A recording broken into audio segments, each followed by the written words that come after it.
just still with us today.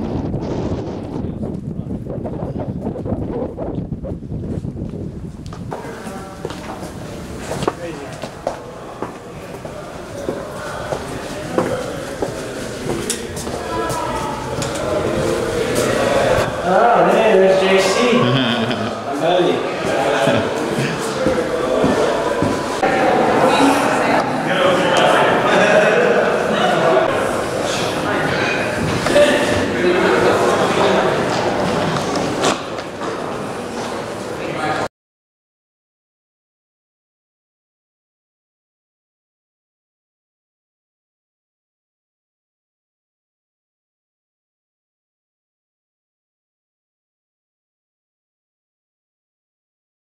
I'll just say one other thing. I mean, I think we went into this, a week ago with a sense that, at least in the, and with a sense that in the United States, there was a really unsophisticated understanding of what's going on in China.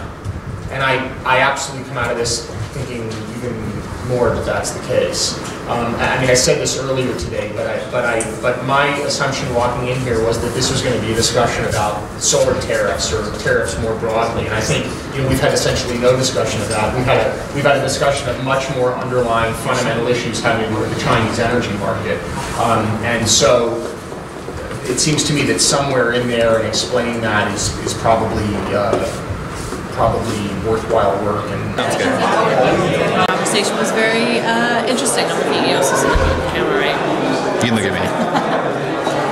The conversation was interesting and potentially more candid than I expected. It's great. Good. Very interesting talk. One of the best roundtables that I've been a part of. Certainly the best one on this trip. Some of the best energy experts around. You've got people in finance from the private side, but also from the public banking side, getting people with Americans, expats in this country, but also getting real Chinese. I thought it was a really terrific experience. Really happy just to hear everyone's perspective. I thought some of the most interesting things were just, it kind of is the cultural distances. We had people who had very different impressions of what was happening in the United States, from Chinese investors and Chinese businessmen had a very different impression of how the government works in the United States than the way we actually think it does. And vice versa, I'm sure that we had some misinterpretation. So I think trying to bridge that gap, trying to have a lot more understanding, that's what these discussions can be really useful. Yeah, it was really great. I think it's really a really great way to learn a lot about the situation here in China in sort of a really compressed amount of time. It's a little bit difficult to follow sometimes because there's so much information flying back and forth, but like a really an exciting and interesting opportunity to learn stuff. As Jeff was mentioning at the end, no one here mentioned anything about tariffs factoring into the U.S.-China relationship at all in terms of how actual companies actually do business. U.S. companies make a big deal about that, and if it doesn't matter, then it seems like a waste of effort. Yeah, cool, I agree. Awesome.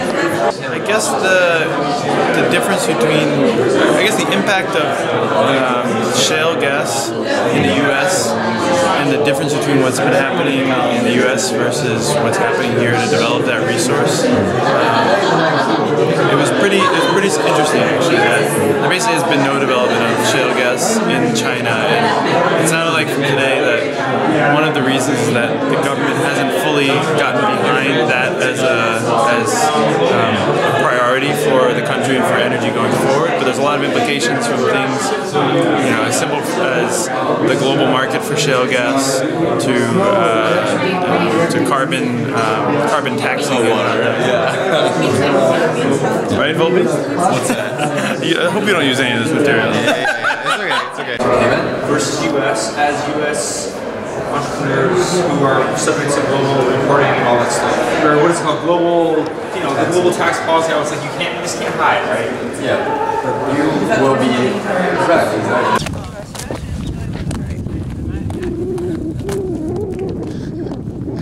With him that I feel like I identify with, and it's a bit of a high risk, high reward way of living life. But he says, I'm trying to get a sense of all the different walking distance restaurants from the hotel. There's a Sizzler. Sizzler and Haagen-Dazs